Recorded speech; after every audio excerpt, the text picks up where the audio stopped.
Contextos.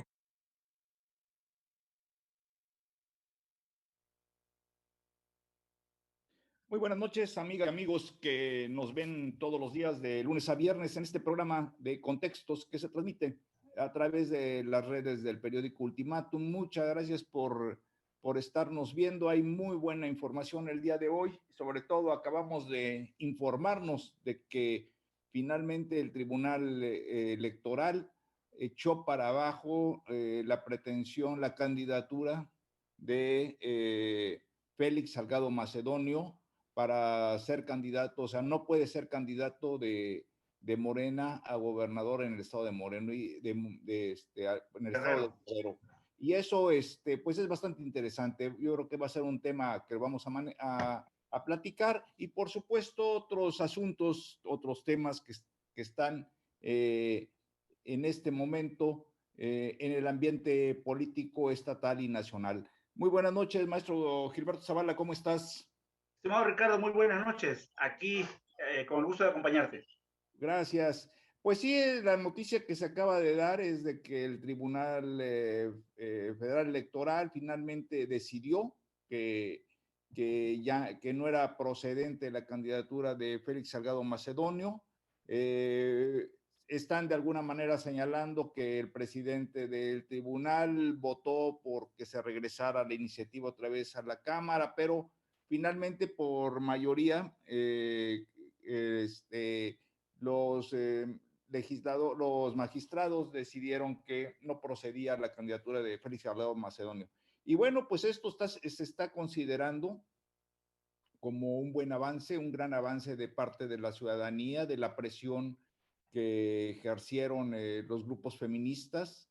Pues definitivamente se ve con muy buenos ojos, aparte de que esto es una señal que está garantizando que que tanto el Instituto Nacional Electoral como el Tribunal Electoral son instituciones que en los hechos están demostrando su independencia del poder ejecutivo y del poder legislativo. Y eso pues es una garantía para los ciudadanos que decidamos ir a votar el próximo 6 de junio. ¿Cómo ves esta situación que finalmente va para atrás Salgado Macedonio?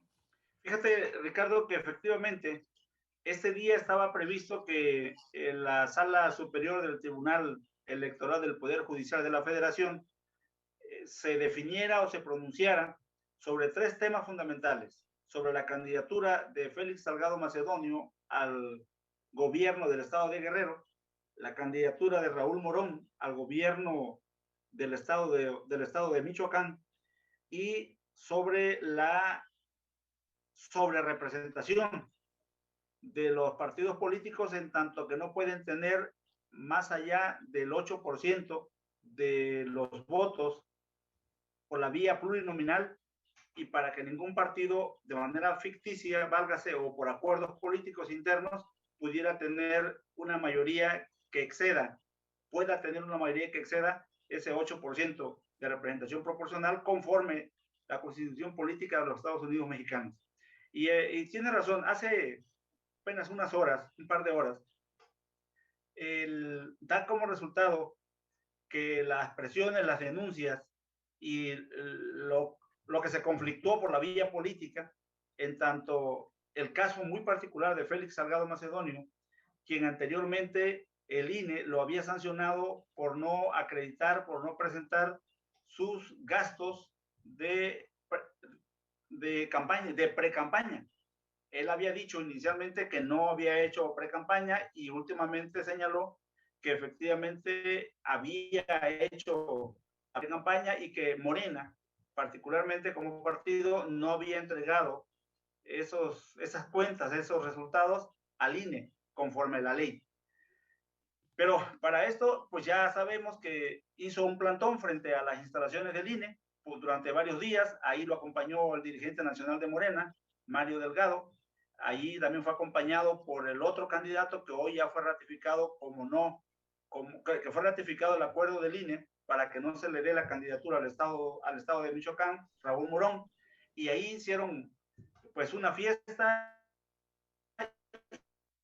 y una acción política, y que hoy finalmente, después de que el tribunal le devolviera otra vez el expediente al INE y que el INE ratificara de manera separada los casos y lo devolviera a la sala superior, hoy es definitivo. Félix Salgado Macedonio, Raúl Morón no van como titulares como tal a la candidatura de sus respectivos estados. Y caso curioso, hace más o menos 24 horas, ya los grupos políticos, en el caso de Guerrero, pues ya propusieron que vaya Evelyn Salgado Pineda, hija de Félix Salgado Macedonio, como candidata sustituta, válgase, de su papá, y que ella asuma la candidatura, eventualmente el gobierno, pero que, caso curioso, lo que ha sucedido casi en todos los partidos, Chiapas no ha sido la excepción, tú lo mencionabas en algún momento, Ricardo, como el caso de las Juanitas, en aquello de que ponen a uno como candidato, pero quien gobierna y renuncian y quedan finalmente los que no pudieron pasar conforme la Constitución, conforme la legalidad, y ellos terminaron siendo diputados, senadores y eventualmente gobernadores. Hoy es el caso de Félix Salgado, quien, pues válgase, no se quebraron la cabeza y están proponiendo que vaya su hija. Tiene entonces 48 horas el partido Morena para que defina quién va a sustituir a Félix Salgado Macedonio, y creo que pues queda en el antecedente que no es cosa pasada, sino yo creo que va a dejar mucho de qué hablar en las próximas horas, pues la intención del presidente por defender, no la intención, la decisión, la acción del presidente por defender la candidatura de Félix Salgado Macedonio, y que él esperaba mucho más, creo yo, de la Sala Superior, del Tribunal Electoral del Poder Judicial de la Federación, del propio INE, y que sin embargo hay estos dos reveses que se va a sumar a la otra resolución que tiene que ver con ese 8% de los partidos políticos en términos de la representación plurinominal, y creo que el escenario se pone muy interesante a partir de ahora. Habría que irlo revisando con mucho cuidado, Ricardo, a efecto de que la ciudadanía, quienes vamos a votar el 6 de junio, podamos tener una claridad de qué estamos votando en términos de país y en términos de los estados de la República Mexicana. Pues sí, efectivamente, yo creo que ahorita la decisión del Tribunal Electoral, hay que dejar claro de que a Félix Salgado Macedonio no se le quita la candidatura por las acusaciones de violación o no, la de acuerdo. acusación de violación que se le había hecho. Incluso pues no se ha vuelto a mencionar el tema, sino que se le castiga porque no reportó a tiempo y formalmente sus gastos de campaña, y bueno, de ahí vino todo el debate, considerando de que era un castigo muy elevado por un descuido de tipo administrativo. Como sea, pues ya se definió el tribunal. Ahora vamos al segundo punto de que vamos a ver cómo reacciona Félix Salgado. Ha anunciado al parecer de que iba a realizar una manifestación en la Ciudad de México, iba a encabezar una manifestación en la Ciudad de México. Hay que ver también cómo reaccionan los morenistas de Michoacán por el caso de Raúl Morón. De Raúl Morón. Y un asunto que quedará que lo veremos en el tiempo intermedio y por supuesto en el desenlace electoral, es quién va a sustituirlos o quiénes van a ser los nuevos candidatos que va a plantear Morena para estas dos candidaturas, y hay otras más pero que no trascendieron, entonces que también fueron rechazadas, tengo entendido.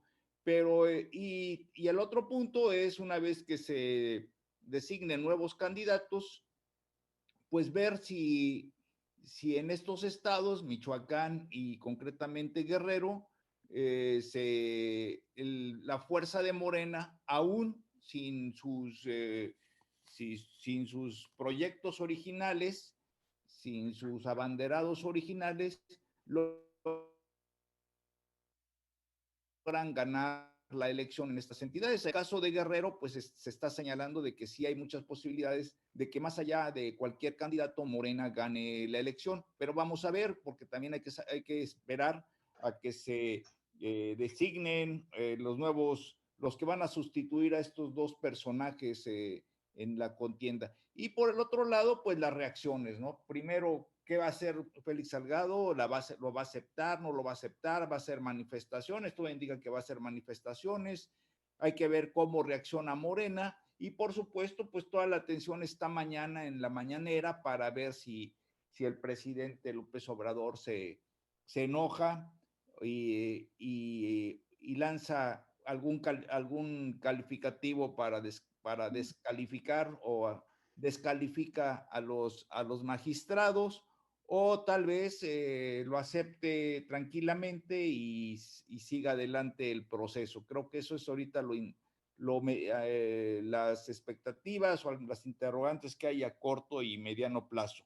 Pero lo que sí es definitivo es de que la resolución fue bien recibida. De hecho, ya Salgado Macedonio se había convertido en un problema para su partido, para el presidente y pues para muchos ciudadanos, ¿no? Ahora la duda va a ser si él afirmaba que en Guerrero era otra cosa. Muchos analistas decían que en Guerrero, con todo y las acusaciones, se mantenía la simpatía hacia Salgado Macedonio. Bueno, pues el día de la elección veremos si el escándalo de Salgado Macedonio afectó o no a Morena.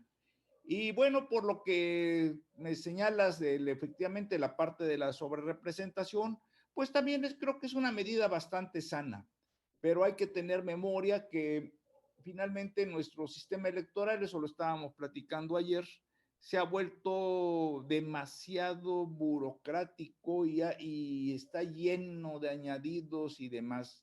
De hecho, la famosa figura de los primero diputados de partido que se les llamó y después diputados de representación proporcional, pues fue una acción que en gran medida, bueno, no en gran medida, sino que fue una acción que no fue impulsada por la ciudadanía, sino que fundamentalmente fue una acción del gobierno, del PRI gobierno, pues para evitar que se manejara el concepto de la dictadura. No hay que olvidar que durante mucho tiempo el único diputado de oposición en la Cámara o en el Senado era Jorge Cruikshank García, que era diputado o senador, creo que del Partido Popular Socialista. Y bueno, pues o sea, de vez en cuando ahí se echaba algún discurso en donde salía a relucir el aspecto social, a veces hasta incluso hacía referencia a las revoluciones socialistas y demás, y todos los demás diputados que eran fundamentalmente del PRI, pues lo escuchaban condescendientemente, otros ni lo escuchaban, por supuesto, y ahí terminaba la participación de la izquierda. Y en el caso del Partido de Acción Nacional, pues también en buena medida, durante mucho tiempo también tuvo ese papel de comparsa para legitimar al PRI, ¿no? O sea, eran diputados que estaban en el Congreso, pero pues siempre estuvieron en minoría y en consecuencia, pues su voz no era más que para legitimar en última instancia. Por muy fuerte que fueran las críticas, lo único que se hacía era, se legitimaba. Ahora, pues ya con las reformas electorales, con el nuevo panorama que tenemos en el país, se está cuestionando qué tan válida es mantener esta figura de la representación proporcional, ¿no? Considerando que hay muchos diputados que prácticamente se mantienen en ese puesto, es una designación del partido, Entonces también eso, la figura de la representación proporcional, que no precisamente no es producto de una elección directa de los ciudadanos, sino que es una forma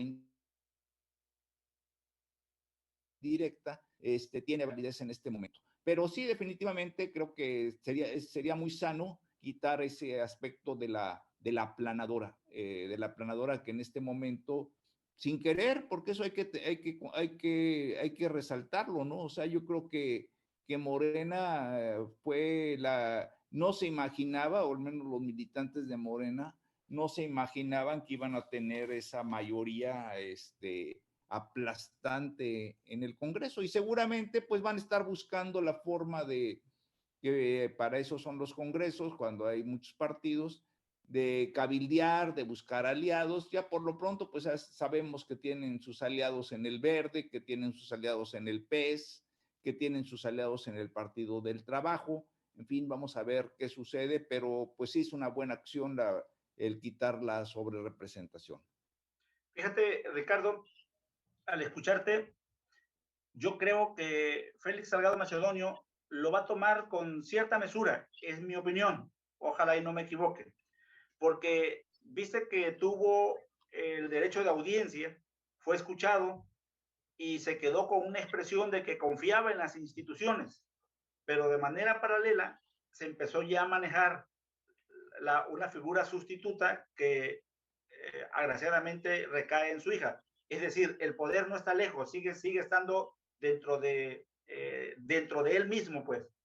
Entonces, yo creo, si se va a una manifestación en términos de una reacción política, creo que a lo mejor termina por complicarse un proceso electoral en su propio estado, que todo hace suponer que Morena lleva las de ganar prácticamente al 100%.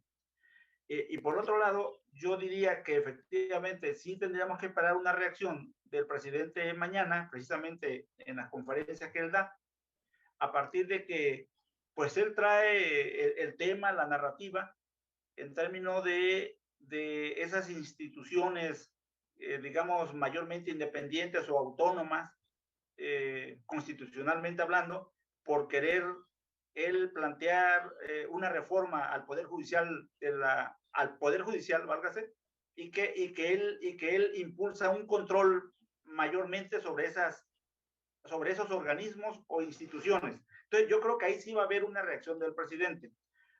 Por otro lado, fíjate, Morena y el Partido Encuentro Solidario habían impugnado el acuerdo del INE por esto del 8%, para que los partidos no tuvieran diputados más allá del 8% de los votos en términos plurinominal que les daban, ¿no? Y creo que ahí lo desechan Morena y su aliado, Encuentro Solidario. Sin embargo, en este proceso electoral que ya estamos viviendo, más allá del Encuentro Solidario, van a haber otros partidos que creo que se van a posicionar y van a ser, digamos, si no va a ser constitucional, sí va a ser políticamente fuerte Morena, a partir de sus otros partidos que le van a acompañar, llámese redes sociales progresistas, Fuerza por México, el mismo Encuentro Solidario, en fin, y otros partidos locales y federales que están jugando ya en esta parte. Yo creo entonces que en el estado que va a haber menos bronca, me parece que va a ser en Michoacán por la sustitución de Raúl Morón. Ahí creo que lo veo mayormente pacífico. Entonces, yo creo que hay que estar muy atento nada más en Salgado Macedonio, la reacción del presidente y, por supuesto, quién va en la figura sustituto para la gubernatura, que yo creo que sí va a ser alguien muy cercano a Félix Salgado Macedonio y que va a seguir teniendo el control político del Estado y sin duda va a ser el hombre fuerte de ese estado de Guerrero. Buenas noches, Víctor, ¿cómo estás? Buenas noches, ¿cómo estamos? Bien, adelante, estamos comentando el tema del acuerdo de la Sala Superior del Tribunal Electoral del Poder Judicial de la Federación. ¿Cómo lo ves? Pues yo digo que en los últimos días la población se había dividido. Algunos pensaban que el tribunal iba a fallar en contra de Félix Salgado, otros a favor. Había mucha especulación, no por la causal jurídica. La causal jurídica estuvo clara desde el principio. sino porque el tribunal ha dado bandazos en los últimos años, en los últimos meses en realidad, a partir de esta administración, ha dado bandazos y ha resuelto muchas veces con créditos. Es que en esta ocasión, de hecho, el tribunal se dividiera y que, pues, prácticamente fue una decisión de último minuto, una decisión que les resultó muy incómoda a ellos, porque yo creo que nadie quería tomar una decisión de estas porque sabe lo que significa, es decir, confrontarse con una fuerza importante. Pero cuando estás en esas posiciones, como en el caso de los ministros, digo los magistrados, pues, en este caso los magistrados,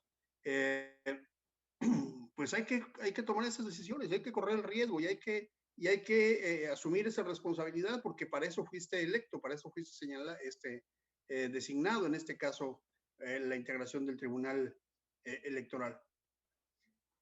¿Qué es lo que va a pasar? Digamos que eso es la parte jurídica, ¿no? O sea, queda claro, no es, hay que señalar que esto se convirtió en un caso emblemático por lo que significa Félix Salgado Macedonio, por las implicaciones que tenía, las acusaciones anteriores que tenía respecto a las violaciones, pero no es el único, ¿eh? En el país se están repitiendo estos casos, hay algunas candidaturas que ya están en marcha y que se están cayendo. La de Morón, por ejemplo, de Michoacán, digo, es el mismo caso, ¿no? que Félix Salgado, y se están cayendo. ¿Qué es lo que está pasando? Que los partidos políticos no se están profesionalizando. Ellos quieren que haya una nueva ley, hacen la reforma, pero ya al momento de ir a la batalla electoral, no tienen gente profesional. Es decir, no estoy hablando de los candidatos, ¿eh? Eso ni qué decir, ya lo hemos dicho muchas veces aquí, que eligen candidatos de muy mal perfil. No, sino la burocracia partidista, es decir, los secretarios de administración, los tesoreros que llevan las finanzas, los secretarios de finanzas, los administradores, los que llevan el peso de la parte burocrático-administrativa de los partidos. Están fallando porque han tenido deficiencias prácticamente todos los partidos. Morena es un caso emblemático porque no solamente ha fallado, sino porque cree que por tener la mayoría y por tener esta aplastante, digamos, fuerza con la que llegó el 18, podía saltarse las leyes. Pues ahora resulta que no. Y tan no que la propia argumentación de Félix Salgado ante el tribunal es justamente que él no cometió el error, sino que fue el partido. Cosa que tiene razón. La verdad, ahí tiene razón. Es el partido que omitió entregar las cuentas. Y como precandidato no puedes entregarlas. Si tú fueras precandidato no las entregarías tú porque no tienes representación legal ante el instituto. Correcto. Quien tiene la representación legal es el propio partido. Entonces, eso es lo que él esgrimió, eso es lo que él dijo y tiene razón en ese sentido, pero la causal está bien configurada y la sanción está bien establecida. Así es que yo creo que no hay ni para dónde hacerse. ¿Qué va a pasar en adelante? Es la parte política. Bueno, pues la parte política a mí me parece que va a intentar poner a su hija como candidata, que es la que lo ha estado acompañando en los últimos días. Sin embargo, sí, muy probablemente se enfrenten a las fuerzas de Guerrero, que hay otros grupos importantes en Guerrero, no es el único. Félix Salgado, aunque digan que es una fuerza hegemónica, no es así. Hay otros personajes importantes en Guerrero, solamente menciono a dos más. Luis Walton, que es un empresario que ha estado, digamos, con una presencia importante, también fue alcalde de Acapulco, diputado federal. Él cumplió con sus cuentas, entregó todo a tiempo y él pudiera ser un candidato y además lo va a pedir Luis Walton. La otra persona que puede tener posibilidades es Nestora, la senadora Nestora. Sin embargo, Nestora no renunció, no pidió licencia, entonces no tiene esas posibilidades de poder. Pero Víctor, estás hablando de Morena, ¿verdad? Dentro de Morena. Sí, de Morena, estoy hablando de Morena solamente. Solamente de Morena, o sea, los que pueden sustituir a Félix Salgado. Entonces, nada más es Luis Walton, ¿no? Nestora tiene mucha fuerza en una región de Guerrero, pero no puede ser candidata porque está en funciones como senadora. Pablo Almícar renunció y volvió a asumir puesto público, tampoco podría. Entonces prácticamente quedaría entre Luis Walton y la hija de Félix Salgado. a menos que salga, digamos, un improvisado por ahí, ¿no? Pero esas son, digamos, las posibilidades que además se van a anunciar, yo creo que en los próximos minutos, en las próximas horas, ¿eh? Ya la campaña va muy avanzada y parece que no, o sea, todos dirían que no, que Morena tiene asegurado ahí el éxito, pero empezó cuando esto inició, Morena tenía 62% de preferencias, hoy tiene algo así como 48, sigue siendo muy alto, pero también el candidato de la alianza tenía creo que 12 puntos cuando empezó y ahorita tiene 30. O sea, hay que ver que ya se acortaron las distancias y les urge tener candidato para poder empezar a hacer campaña. Así es. Entonces yo diría, a ver, en esa línea que tú estás marcando, Víctor, entonces pareciera ser que esta decisión de la sala superior, digamos, podría motivar a la fuerza del candidato de la alianza, de la alianza opositora, para que pudiera acercar esa distancia que hoy lo separa, que tú dices que puede ser muy alta o puede ser muy cercana, del candidato del PRI, PAN y PRD, no sé si van los tres partidos juntos ahí en ese estado, pero pudiera ser esta, Víctor, una posibilidad de esta decisión debilita la fuerza que trae Morena y podría posicionar al otro candidato. Sí, yo creo que le va a permitir, digamos, al candidato aliancista le va a permitir un buen crecimiento, que además es una mujer, pero difícilmente va a alcanzar los niveles para obtener el triunfo. Ese ya es un cálculo, ¿no? Ese ya es un cálculo. Difícilmente lo va a alcanzar. Me parece que en el caso de Guerrero, las condiciones socioeconómicas, las condiciones sociopolíticas, las luchas que ha tenido Guerrero y la mala actuación del gobernador priista actualmente, o mal, por lo menos mal calificado, es prácticamente, yo creo que Morena tiene la posibilidad de ganar, aunque si al principio tenía 40 puntos, eso era, 40 puntos de diferencia, hoy debe tener entre 12 y 15 puntos, muy probablemente termine teniendo 10 puntos de ventaja, pero son muy buenos en una competencia electoral. Y también vimos así la decisión de que se votó en contra de la sobrerepresentación y pues ya habíamos comentado, hicimos un análisis de que esto está perfecto, de alguna manera se quita la figura de la aplanadora, pero algo que llama la atención es de que a diferencia de la aplanadora priista que fue conformada desde un principio por muchos años, con muchos recursos, en donde incluso se inventaron esos famosos candidatos de partido. Recordamos la figura de Jorge Cruikshank, que era la voz, era el San Juan Bautista del Senado, ¿no? Porque era la única voz ahí que hablaba de socialismo y pues nadie lo escuchaba.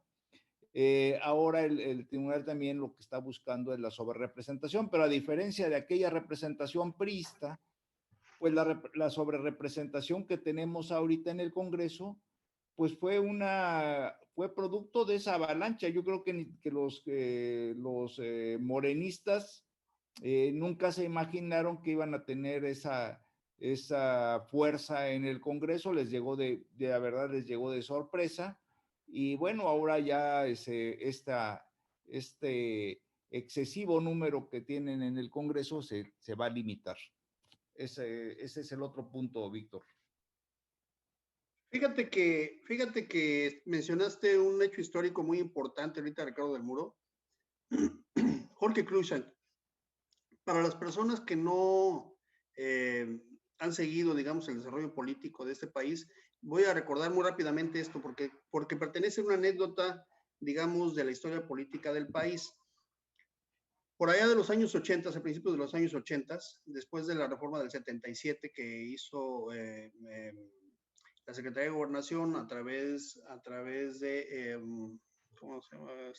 Bueno, la reforma del 77, Reyes Heroles, perdón, sí. La reforma Reyes Heroles, en donde se abre la posibilidad para que lleguen los partidos de oposición a través de representación proporcional. A partir de ahí, hubo un movimiento muy importante en Nayarit, fíjense cómo es, porque esa es una caramola de tres bandas. El presidente del PRI en ese momento era nada más y nada menos que el flamante Porfirio Muñoz Ledo. Y el candidato de Nayarit era un sinaloense. Gana las elecciones a nivel local en Nayarit, pero Porfirio Muñoz Ledo no podía aceptar que tuvieran un gobernador de oposición. El gobernador fue postulado por el PPS, y le gana al PRI avasalladoramente. Entonces negocia Porfirio Muñoz Ledo con el secretario general del partido PPS, el Partido Popular Socialista, que ya no existe, pero que existía en ese momento, era Jorge Krushak. Y Jorge Krushak era un oaxaqueño, y negocian para que no asuman, para que no le reconozcan el triunfo en Nayarit, y por eso es que Jorge Krushak llega a ser senador de la República por el PPS, el primer senador de la República de la izquierda, digamos, y por eso dice Ricardo del Muro que era una voz única que estaba en el Senado. Pues sí, pero es que también llegó en una negociación en donde no le reconocieron el triunfo al candidato de Nayarit. Fue una negociación muy mala, muy oscura, y eso hizo que se pospusiera hasta 1994, que se reconociera un gobernador de oposición con Rufo Appel en Baja California Norte. Sí. Eso es lo que pasó, Pero, a ver, lo que estamos hablando ahora de las mayorías ficticias, ¿no? El tema, ¿no? Sí, ahora es otra cosa, porque esa es una fórmula que se inventa en los años 90 dicen, el argumento, o sea, la justificación es que el partido que esté en el gobierno también tenga la capacidad de tener el mayor número de diputados para que no tenga enfrente una mayoría que le impida gobernar. Ese fue el argumento, fue por ahí de los 90 esa discusión. Es una discusión politológica muy interesante.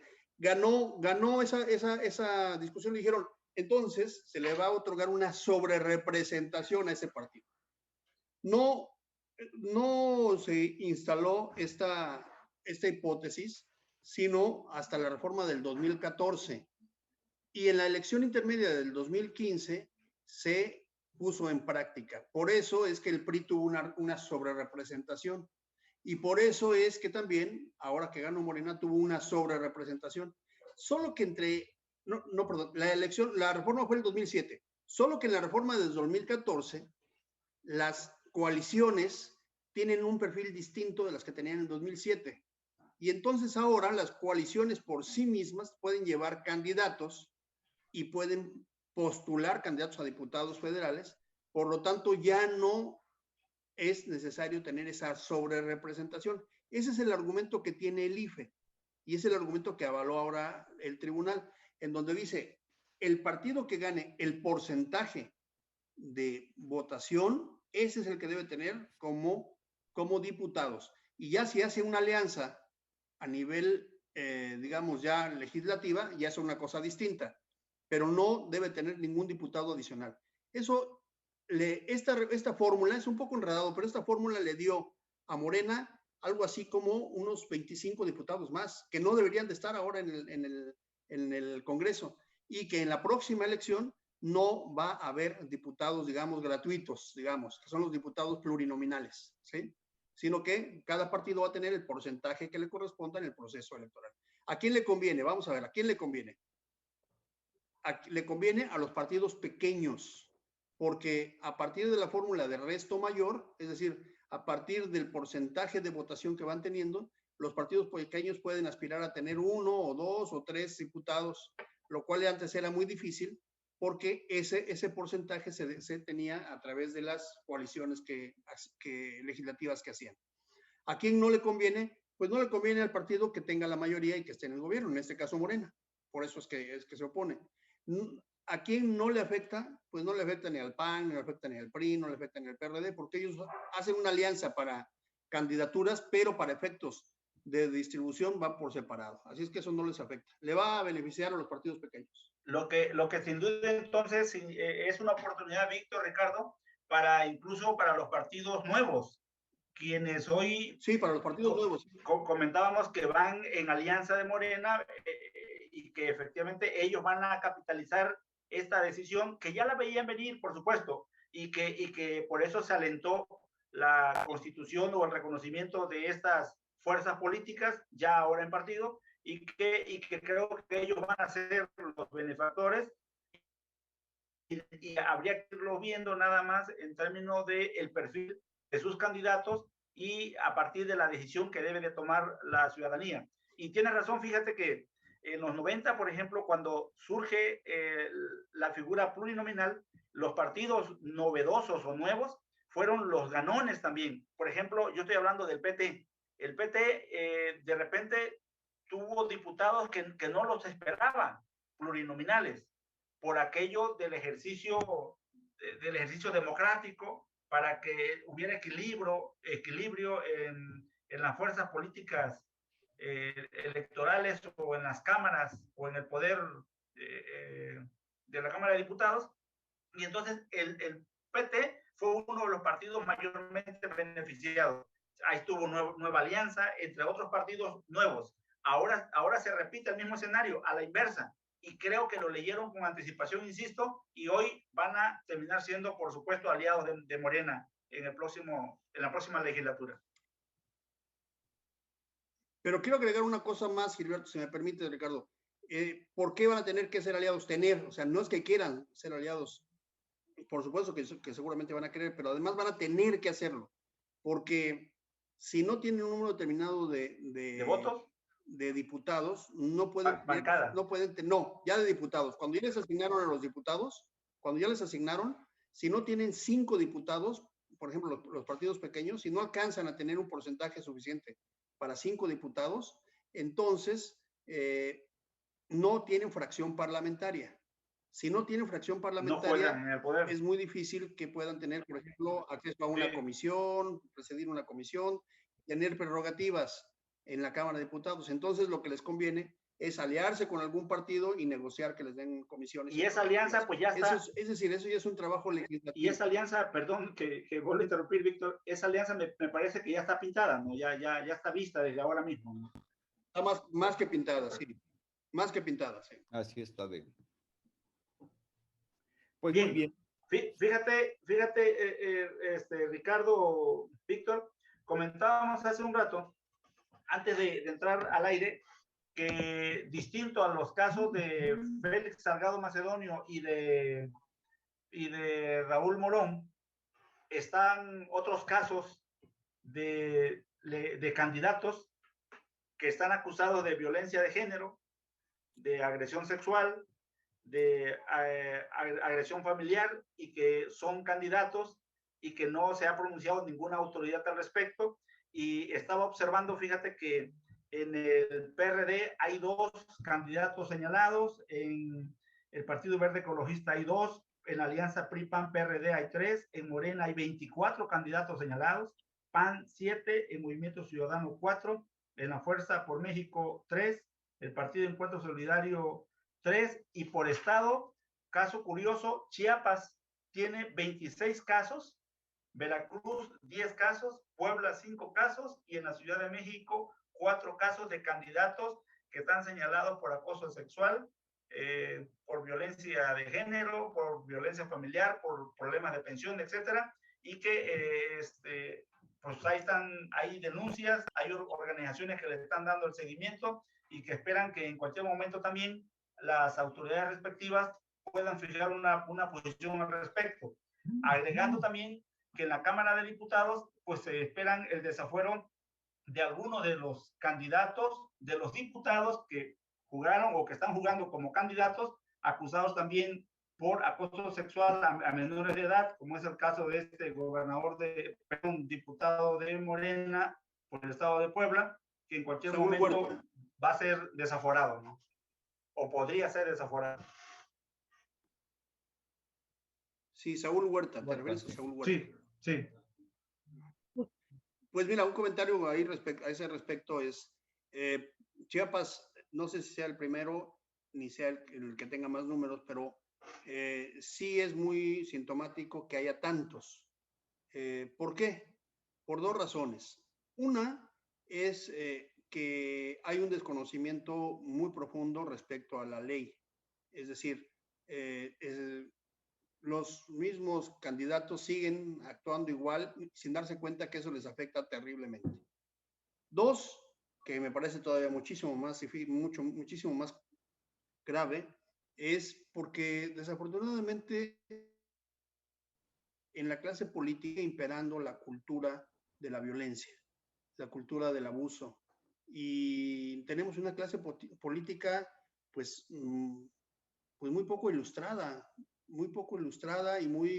y con candidatos de verdad de un perfil muy escaso.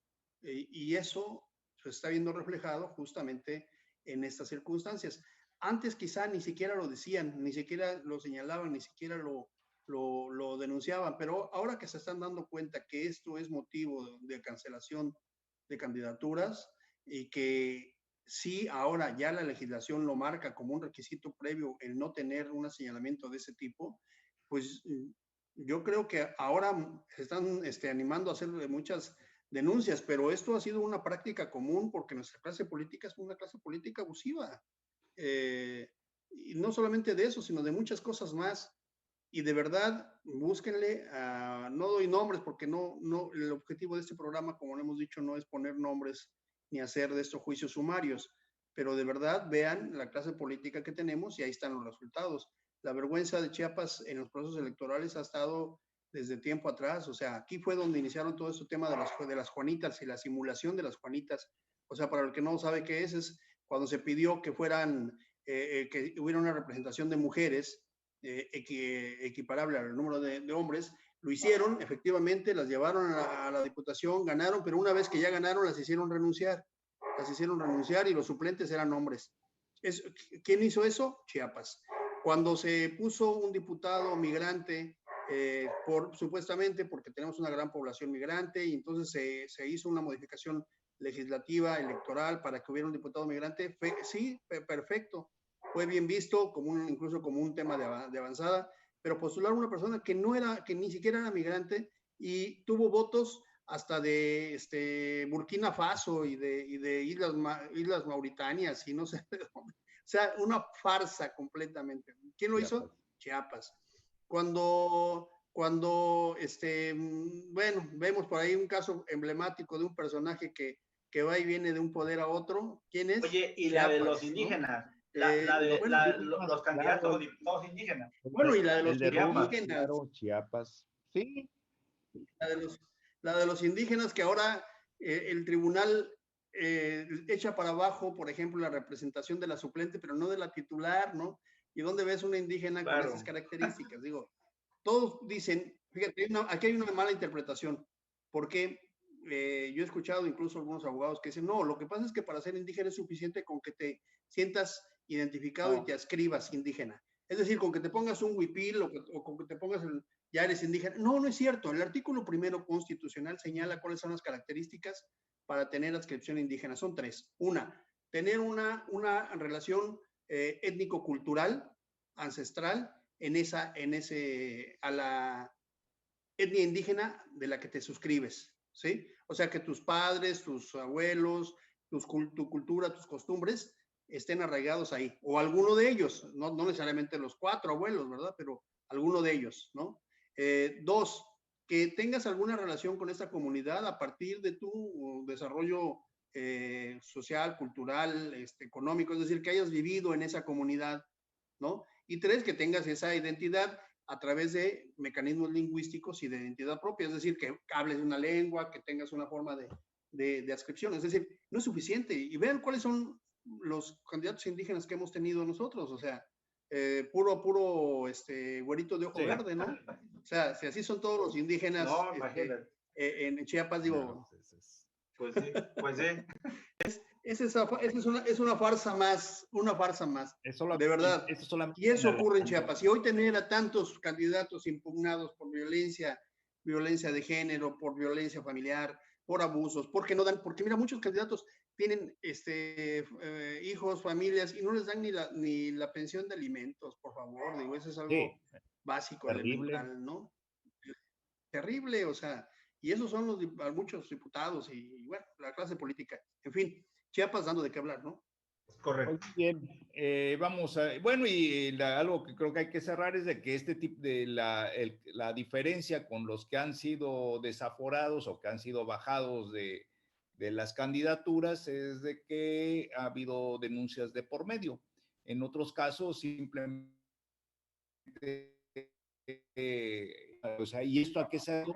Pues en gran medida las redes sociales, de que existe el testimonio de que, bueno, aquí el caso del panista poblano, pues todo el mundo lo vio, el video se volvió viral, pero desgraciadamente pues hay otros casos en donde no hay denuncia. Yo creo que con lo que está pasando ya las mujeres que están siendo abusadas, que están siendo explotadas, que han quedado, que los maridos o los exmaridos no pasan a tiempo la pensión, pues se van a animar a actuar. Creo que ese es el gran avance de todo lo que está ocurriendo. Pues bien, queridos amigos, ya se nos terminó el tiempo. Muy interesante los comentarios de esta noche. Si quieren, no sé si quieren agregar algo, y si no, pues yo lo único que les puedo decir es muchas gracias y muy buenas noches y hasta mañana. Hasta mañana, Ricardo. Hasta mañana. Buenas noches. Mañana. Hasta mañana. Gracias. Nos vemos. Hasta mañana.